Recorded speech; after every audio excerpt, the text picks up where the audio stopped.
जनाब डॉक्टर जाकिर साहब, मैं इस प्रोग्राम में आने में थोड़ा सा देर हो गई मेरे को, और अगर मैं यहाँ नहीं आ पाता तो शायद अपने आप को ज़िंदगी भर माफ़ नहीं कर पाता। आगरा की सरजमी पर आके आपने ये जो रोशनाई जगाई है, ये वाकई में हम तो उस अल्लाह ताला से दुआ करेंगे, जी हाँ। अल्लाह ताला से दुआ करेंगे कि आप जैसे 10-20 और नेक दिल और इतने पढ़े लिखे, इतने इंटेलेक्चुअल आदमी और पैदा करें, जिससे कि जाके आप भारत का कोना कोना, देश का कोना कोना रोशन करें। तहे दिल से स्वागत आपका। मेरा एक छोटा सा सवाल से पहले थोड़ा सा, एक हमारे भी गुरु ग्रंथ साहब के अंदर गुरु नानक साहब ने पूरी दुनिया का चक्कर लगाया, जिसके अंदर मक्का मदीना भी शामिल है।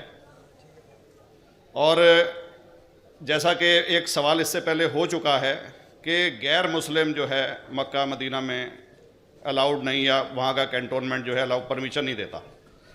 मगर ये तो तय है, आप मानते हैं, इस्लाम मानता है, हम मानते हैं, हमारे ग्रंथों के अंदर दर्ज है। गुरु नानक साहब के 2 चेले थे, एक बाला और एक मर्दाना, एक हिंदू और एक मुस्लिम। मर्दाना की बहुत ख्वाहिश थी कि मुसलमान जब तक पूरा मुसलमान नहीं कहलाने का हकदार, जब तक कि वो काबा का दर्शन ना कराए, तो गुरु नानक साहब उसको लेके और काबा गए।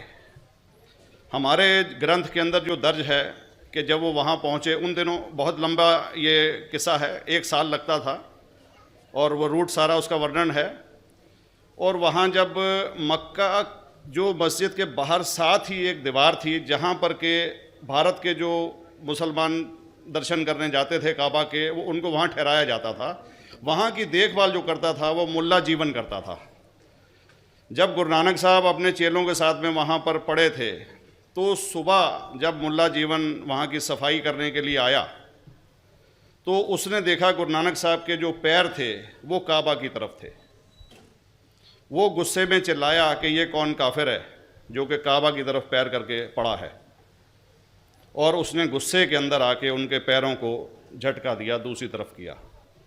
तो हमारे ग्रंथ के अंदर दर्ज जो किस्सा है उसके अंदर ये है कि काबा भी उस समय हिल गया, जिधर गुरु नानक के पैर जाते थे काबा उधर मुड़ता था।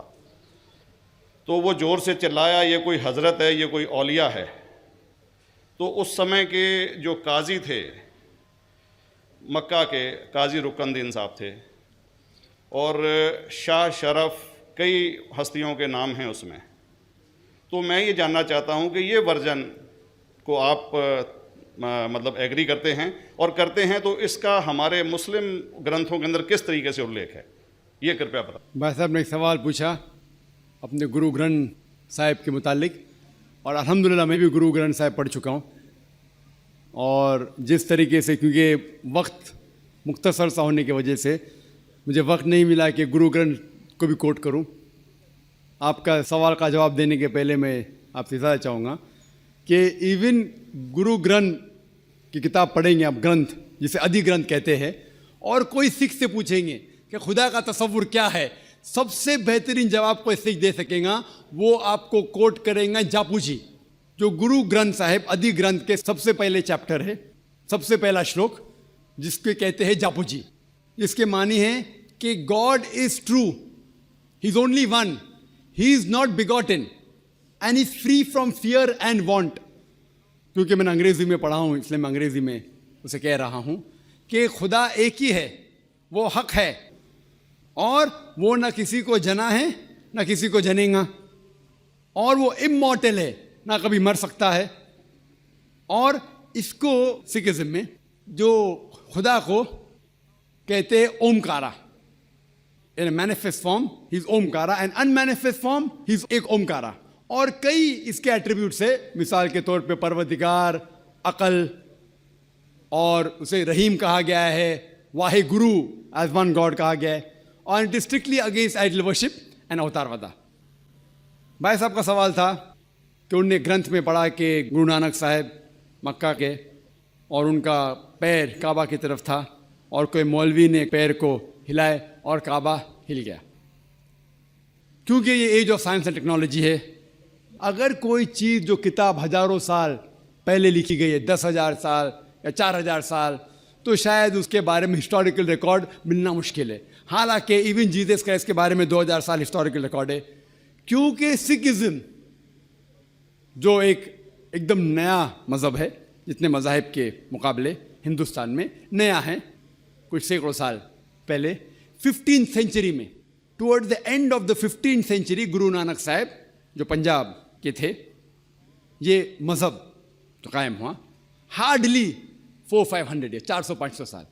और अगर ये मान लो, सपोज मिसाल के तौर पे मान लो, मैं क्यों कह रहा हूँ कि मैं नहीं चाहता हूँ किसी को बुरा लगे, मान लो ये सच है, मान लो अगर 400-500 साल पहले अगर ये होता था कि काबा इधर से उधर हिल जाता था, तो हिस्टोरिकल रिकॉर्ड में बिल्कुल लिखा होता था। और कई हिस्टोरिकल रिकॉर्ड में ये नहीं कि काबा हिला इधर उधर, कई हिस्टोरिकल रिकॉर्ड आप देखेंगे। हिस्ट्री इतनी अल्हम्दुलिल्लाह 800-900 साल पहले, 1000 साल पहले जो मुगल ने किए, बिल्कुल लिखा हुआ हिस्टोरिकल रिकॉर्ड में।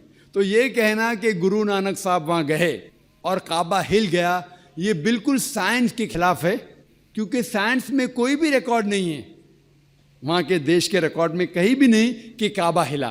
तो इसलिए हम कहते हैं कि हो सकता है ये गलती से किसने लिखा होगा, न कई किस्से कहानी। ये मैं तस्लीम करता हूँ कि गुरु ग्रंथ साहिब में कई चीज़ें सही है, हक की बात है, लेकिन ये तस्लीम करना कि काबा हिल गया, ये बिल्कुल साइंस के भी खिलाफ है, साइंस के खिलाफ है। और इस्लाम में भी ये नहीं है। लेकिन ये कहना कि कोई गैर मुस्लिम जा सकता है, मुमकिन है, चुपके से कोई गया तो हो सकता है। मुझे डॉक्टर राम अवतार शर्मा कहते हैं, मैं यूपी यूनिवर्सिटीज़ का रिटायर्ड रजिस्ट्रार हूँ।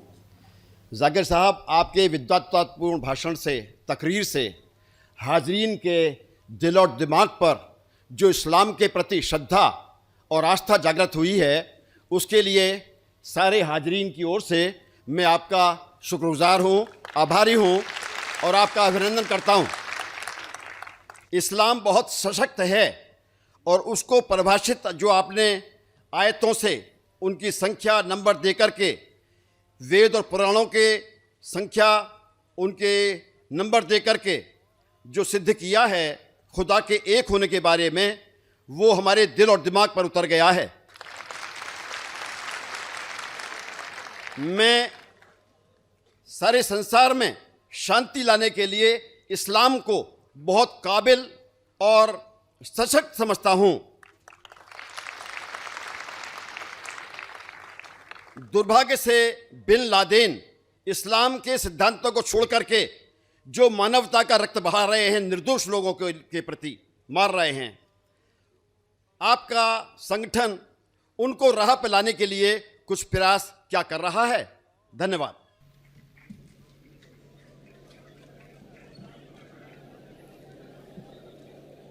सारी तारीफ़ अल्लाह सुब्हान ताला की है।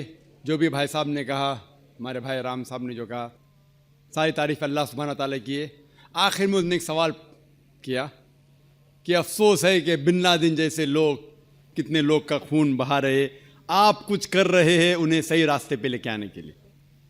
पॉइंट नंबर 1, कुरान में अल्लाह सुब्हान ताला फरमाते हैं, सूरह हुजुरात में सूरह नंबर 49 आयत नंबर 6, जब भी कोई चीज़, कोई भी शख्स कोई भी चीज़ कहता है आपको, उसकी पैरी तहकीक करो और फिर दूसरे तक पहुंचाओ।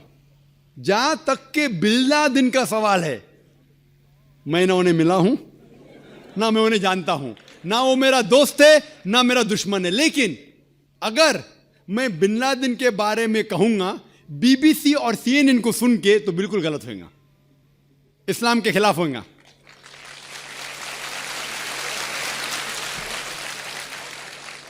मैं ना बिन लादेन का दोस्त हूं, ना उनका दुश्मन हूं, लेकिन मैं बीबीसी और CNN को अच्छी तरीके से जानता हूं। मैं मीडिया का आदमी हूं, मीडिया का आदमी हूं। जो भी ये गलत फहमियां हैं इस्लाम के बारे में, मैं कह चुका हूं, इसके दोषी है मीडिया। अगर आप कहोगे कि मैं बिन लादेन के बारे में कहूं खाली मीडिया को सुन के CNN और BBC में, तो मैं कुरान के खिलाफ जाऊंगा, और मैं कुरान के खिलाफ जाना नहीं चाहता हूं। लेकिन आपने जो कहा कि खून बहा रहा है 1000 लोग का, ये बिल्कुल सही है। अगर हम ये जानते हैं, आप CNN देखेंगे, BBC देखेंगे, हमें ये मालूम पड़ता है CNN से, जो अमेरिकन मीडिया है, कि जॉर्ज बुश ने अफगानिस्तान पे हजारों लोग का कत्ल किया, अगर आप मुझसे पूछेंगे टेररिस्ट नंबर 1 कौन है, तो मैं कहूंगा जॉर्ज बुश।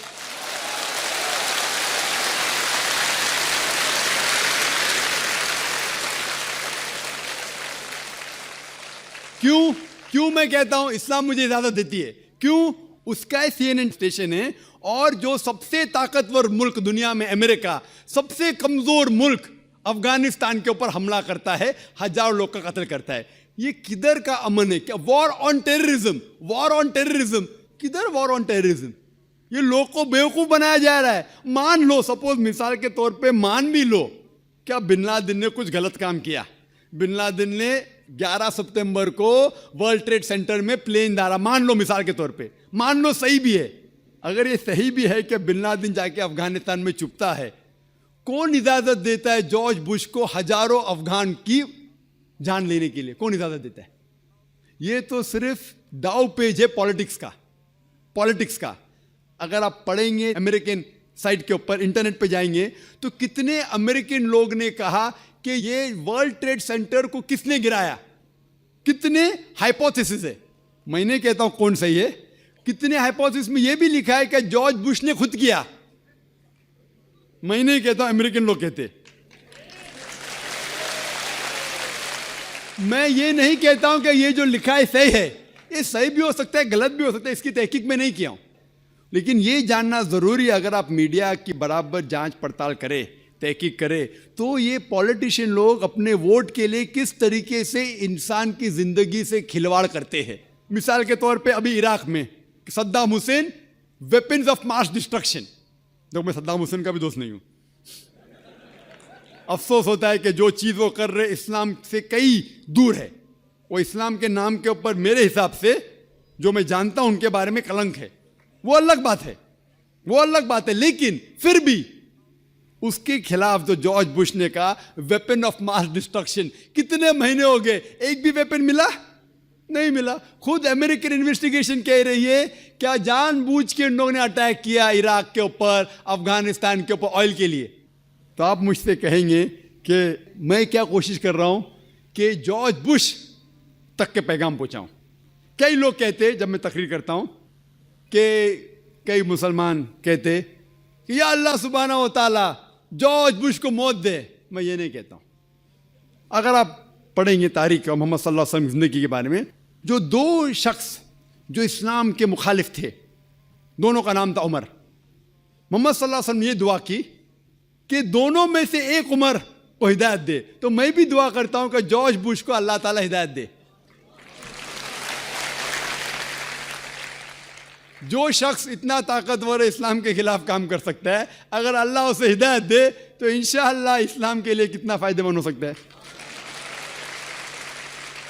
और ये बात मैं अमेरिका में भी कहा हूं, वो सही रास्ते पे आए या ना आए, मेरा काम है। अल्लाह ताला कहते फज़क्किर न मन मुज़क्किर, मेरा काम है जिक्र करना, हिदायत देना तो अल्लाह के हाथ में।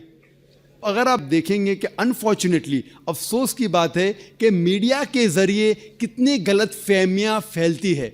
एक आम मिसाल दूंगा मैं कि जब हिंदुस्तान आज़ाद नहीं था, ब्रिटिशर्स इस देश के ऊपर हुकूमत कर रहे थे, उस टाइम 60 साल पहले कई हिंदुस्तानी इस देश के लिए झगड़ा कर रहे थे।